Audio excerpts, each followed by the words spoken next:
కార్మిక కార్మిక అంటే ఈ పిల్ల పేరు. ఏది బాగా చేస్తాం? అలుపు రాలేదా? అలుపు రాలేదా? Okay, nice. ఒకసారి ఈ పిల్లలకి అంతా కూడా కరతాళ ధ్వనులు. ఇప్పుడు అందరికి నమస్కారం పెట్టు. అమ్మమ్మలు, అమ్మలు, నాయనమ్మలు అంతా ఉన్నారు ఇక్కడ.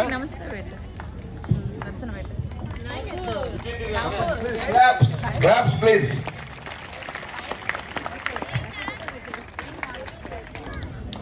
ఈ పిల్లలందరినీ ఆశీర్వదిస్తూ ఈ స్పందన. ఆడవాళ్ళు ఇంట్లో తప్ప బయట మాట్లాడరా? మీ ప్రతాపం అంతా భర్త మీద చూస్తారు తప్ప బయట మాట్లాడలేదు అంతేనా? చెప్పండి ఎవరు?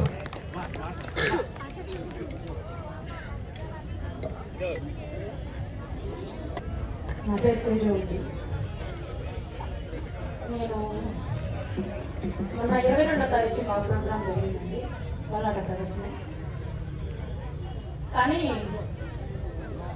గత 5 సంవత్సరాలుగా ఈ కళా పరిషత్ లేనందువల్ల చాలామంది కళాకారులు గారు అందరూ చాలా మిస్ అయ్యారు. మా కోరిక ఏంటంటే, ఇప్పుడు మేడం గారు చెప్పారు కదా స్టేజ్ మీద, అలాగా వేపించాలని మా కోరిక. కానీ నేను ఒక పార్టిసిపేట్గా నిన్న 22వ తారీఖు మా ప్రోగ్రాం చేయడం జరిగింది. పిల్లలందరూ, స్కూల్ పిల్లలందరూ చాలా బాగా చేస్తున్నారు. అలాగే పెద్దవాళ్ళలో కూడా చాలా స్పందన వచ్చింది. అది ఈదర హరిబాబు గారి దయ వల్ల.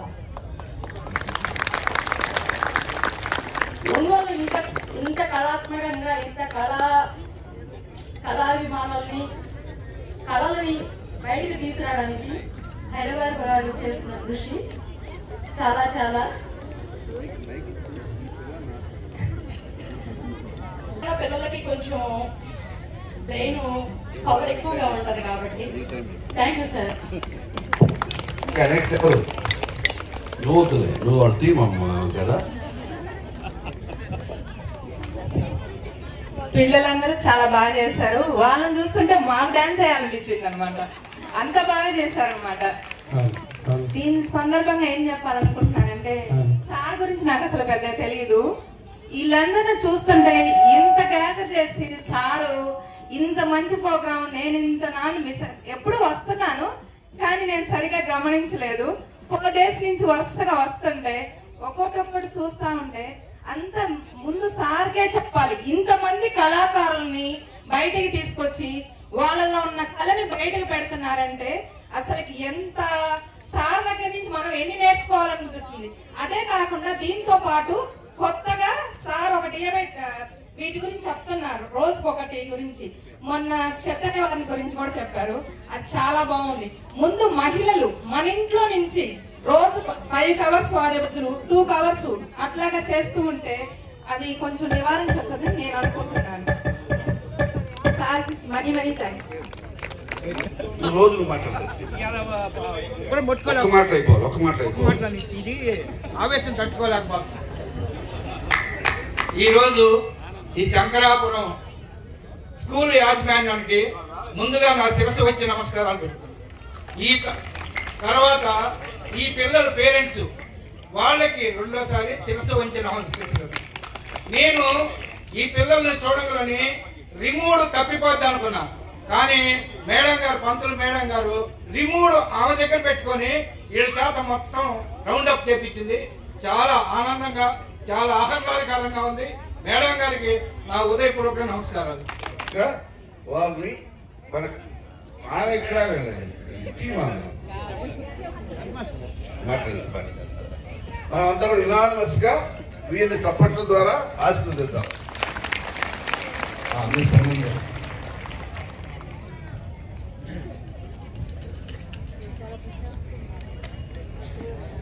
మీ అందరికీ కూడా మరొకసారి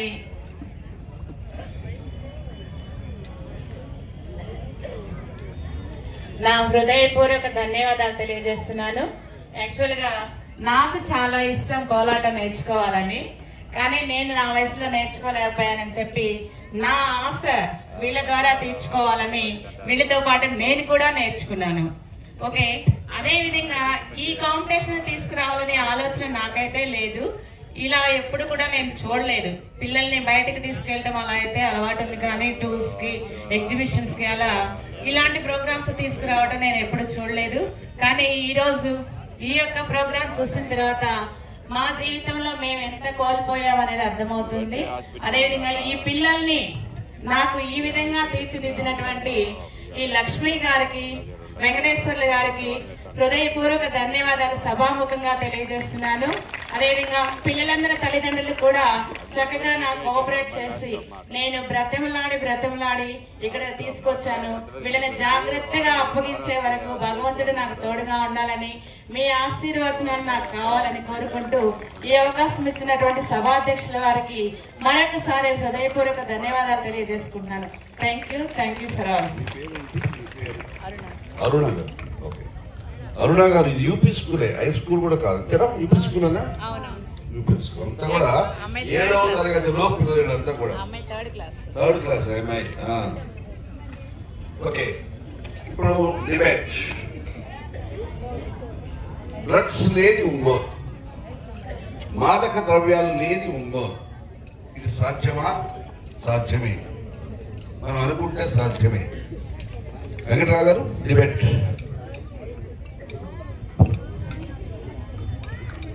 అందరికీ నమస్కారం. వీళ్ళిందాక 4-5 పాటలు కలిపి నాన్ స్టాప్ గా కొడుతుంటే ఇవాళ 12వ రోజు దాదాపుగా ఆ చేతిలో కర్రలు విరిగిపోయిన సందర్భం చూడలేం. మా ఎదురుగా 7 కర్రలు విరిగిపోయినాయి. ఇవాళ పిల్లలు అంత గొప్పగా చేశారు. మనస్ఫూర్తిగా అభినందించండి ప్లీజ్ ప్లీజ్. అసలు ఎంతసేపు చెప్పారు హరిబాబు గారు. ఒకసారి ఒంగోలు ప్రజల్లో చైతన్యం తేవాలనేది ఆయన తపన. రేపటి మార్పు కోసం, రేపటి మంచి సమాజం కోసం ఈ ప్రయత్నం. దీంట్లో భాగంగా ఈరోజు ఈ డ్రగ్స్ మీద మీకు మీ అందరికీ తెలుసు, ఈ మధ్య కాలంలో గంజాయి ఎంత పరాకాష్ఠకి వెళ్ళిందో, మన రాష్ట్రం దేశంలోనే ఎంత హై పిచ్కి వెళ్ళిందో మీ అందరికీ తెలుసు. పోయిన సంవత్సరం పార్లమెంట్ లో ఒక పార్లమెంటు సభ్యుడు అడిగాడు ఒక క్వశ్చన్ గంజాయి గురించి, ఆంధ్రప్రదేశ్ గురించి. 272 జిల్లాల్లో గంజాయి వాసన ఉందండి. 16 జిల్లాల్లో పతాక స్థాయిలో ఉంది. ఈ 16 జిల్లాల్లో మొదటి స్థానంలో ఆంధ్రప్రదేశ్ ఉంది. ఈస్ట్, వెస్ట్, కృష్ణా, వైజాగ్ అని చెప్పారండి. ఈ స్థాయిలో గంజాయి ఉంది. విచ్చలవిడిగా అయిపోయింది. చాక్లెట్లు, బంకులో చాక్లెట్లు దొరికినంత ఈజీగా ఆంధ్రప్రదేశ్ లో గంజాయి దొరికింది. ఇది వాస్తవం. పేపర్ల నిండా మనం చూసాం. బయట 11 రాష్ట్రాలలో గంజాయి పోలీసు దాడుల్లో దొరికితే 11 చోట్ల దొరికింది మూలాలు ఈస్ట్ గోదావరి జిల్లా అని చెప్పి పేపర్లన్నీ చూసాం మనం. ఈ స్థాయిలో ఉంది. ఆంధ్రప్రదేశ్ లో అయితే దాదాపు 9,86,000 మంది గంజాయి వాడుతున్నారని చెప్పి సాక్షాత్తు పార్లమెంట్ లో concerned narco analysis control minister చెప్పిన వర్డ్స్ అండ్ అవి. దాంట్లో రోజు ఎడిక్ట్ అయిన వాళ్ళు 4,86,000 మంది డైలీ ఎడిక్ట్ అయ్యారట. ఇంకా భయంకరమైన సత్యాలు ఏంటి అంటే 17 సంవత్సరాల లోపు పిల్లలు 3,17,000 మంది 17 సంవత్సరాల లోపు పిల్లలు డైలీ అలవాటు పడ్డారు. తల్లిదండ్రులు చెయ్యి దాటిపోయిన స్టేజ్ లో 21,000 మంది ఉన్నారు. వాళ్ళల్లో 1,638 మంది పోయిన సంవత్సరం మార్చి నాటికి ఆత్మహత్యలు చేసుకుని ఆ తల్లిదండ్రుల కడుపు కోతకు కారకులయ్యారు. ఇవి ఎవరు ఒప్పుకున్నా ఒప్పుకోకపోయినా ఆంధ్రప్రదేశ్ లో గంజాయి చరిత్ర ఇది. దీన్ని మనం కంట్రోల్ చేయాలంటే మనం మొదటగా ఒంగోలు నుంచే, హరిబాబు గారు రేపటి మార్పు కోసమని మొదలు పెట్టారు. ఇది ఒంగోలు నుంచే మొదలు పెడదాం. దీని మీద మీ సలహాలు కనుక చెప్తే ఖచ్చితంగా దాని మీద ఒక పబ్లిక్ లో ఒక మూవ్మెంట్ లాగా వచ్చేటట్టుగా ఉండాలి మీ సలహాలు కూడా. దయచేసి ఎవరన్నా దీని మీద స్పందించమని కోరుతున్నా. తల్లిదండ్రులు పిల్లల ప్రవర్తన గమనిస్తూ ఉండాలి సార్. వాళ్ళు ఎప్పుడు ఏం చేస్తున్నారో వాళ్ళ అలవాటు ఏంటో మంచి చెప్పడం ముందర తల్లిదండ్రులే పరిశీలించాలి. వాళ్ళ అలవాటు పరిశీలించి మనం చేసుకున్న తర్వాతే బయట వాళ్ళని ప్రశ్నించాలి. ముందర దీనికి తల్లిదండ్రుల నుంచే మార్పు రావాలి. ఇది మాత్రం థ్యాంక్ యూ సార్. ఈ డ్రగ్స్ అనేది కానీ ఏదైనా యాంటీ యావిగేషన్ అనేది మొట్టమొదటగా విద్యార్థులకు అందేది తల్లిదండ్రుల నుంచే.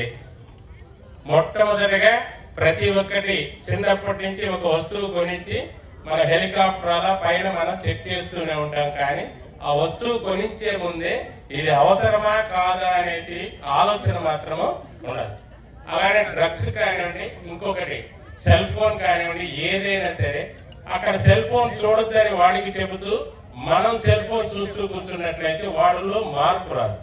వాడికి ఒక ఉదాహరణగా మనం ఉండగలిగినట్లయితే చాలా ఉపయోగం. అలానే డ్రగ్స్ నుంచి మనం బారి నుంచి తప్పించుకోవాలంటే విద్యార్థులు పాఠశాలకు వెళ్లి వచ్చినంత వరకు కూడా ఏం జరుగుతుంది అనేది పిల్లవాడి గురించి తెలుసుకోవాల్సిన బాధ్యత ఎంతైనా తల్లిదండ్రులకు ఉంటుంది. అలా చేయనట్లయితే వాళ్ళు తప్పనిసరిగా తప్పుదోవ పడే అవకాశం ఉంది. అలానే మనకి తెలిసినటువంటి పక్కింట్లో జరుగుతున్నటువంటి విషయం తప్పు అని తెలిసిన తర్వాత కూడా దాన్ని తెలియజేయకుండా పక్కన వాళ్ళకి కానీ డిపార్ట్మెంట్ వాళ్ళకి కానీ తెలియజేయకపోతే చాలా ఇబ్బంది గురవుతాం. అదే పొజిషన్ లో మన పిల్లవాడు కూడా చెడిపోయే అవకాశం ఉంటుంది. కాబట్టి మనందరం కోఆపరేట్ చేసి ప్రతి ఒక్కరూ తెలుసుకుని ఆ విషయాల్ని డిపార్ట్మెంట్ వాళ్ళకి అందజేసినట్లయితే జాగ్రత్తగా దాన్ని పరిశీలించి అటువంటి జరగకుండా చూసేటువంటి బాధ్యతను వాళ్ళు తీసుకుంటారు. అలా చేద్దామని అందరం కూడా అనుకుంటున్నా. Thank you. దాంట్లో రోజు ఎడిక్ట్ అయిన వాళ్ళు 4,86,000 మంది డైలీ ఎడిక్ట్ అయ్యారట.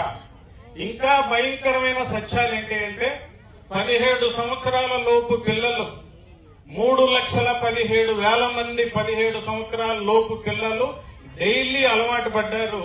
తల్లిదండ్రులు చెయ్యి దాటిపోయిన స్టేజిలో 21,000 మంది ఉన్నారు. వాళ్ళల్లో 1,638 మంది పోయిన సంవత్సరం మార్చి నాటికి ఆత్మహత్యలు చేసుకుని ఆ తల్లిదండ్రుల కడుపు కోతకు కారకులయ్యారు. ఇవి ఎవరు ఒప్పుకున్నా ఒప్పుకోకపోయినా ఆంధ్రప్రదేశ్ లో గంజాయి చరిత్ర ఇది. దీన్ని మనం కంట్రోల్ చేయాలంటే మనం మొదటగా ఒంగోలు నుంచే హరిబాబు గారు ఇప్పటి మార్పు కోసమని మొదలు పెట్టారు. ఇది ఒంగోలు నుంచే మొదలు పెడదాం. దీని మీద మీ సలహాలు కనుక చెప్తే ఖచ్చితంగా దాని మీద ఒక పబ్లిక్ లో ఒక మూవ్మెంట్ లాగా వచ్చేటట్టుగా ఉండాలి. మీ సలహాలు కూడా దయచేసి ఎవరన్నా దీని మీద స్పందించమని కోరుతున్నా. తల్లిదండ్రులు పిల్లల ప్రవర్తన గమనిస్తూ ఉండాలి సార్. వాళ్ళు ఎప్పుడు ఏం చేస్తున్నారో వాళ్ళ అలవాటు ఏంటో మంచి చెప్పడం ముందర తల్లిదండ్రులే పరిశీలించాలి. వాళ్ళ అలవాటు పరిశీలించి మనం చేసుకున్న తర్వాతే బయట వాళ్ళని ప్రశ్నించాలి. ముందర దీనికి తల్లిదండ్రుల నుంచి మార్పు రావాలి. ఇది మాత్రం థ్యాంక్ యూ సార్. 16,000 గోప స్త్రీలను కూడి వన్నారు వికరించు మహిమ చేరలయు ఏ దక్షిణ ద్వారకాతిశయంబు కన్నుల పండు కాంచుచూ ఏ పెంచె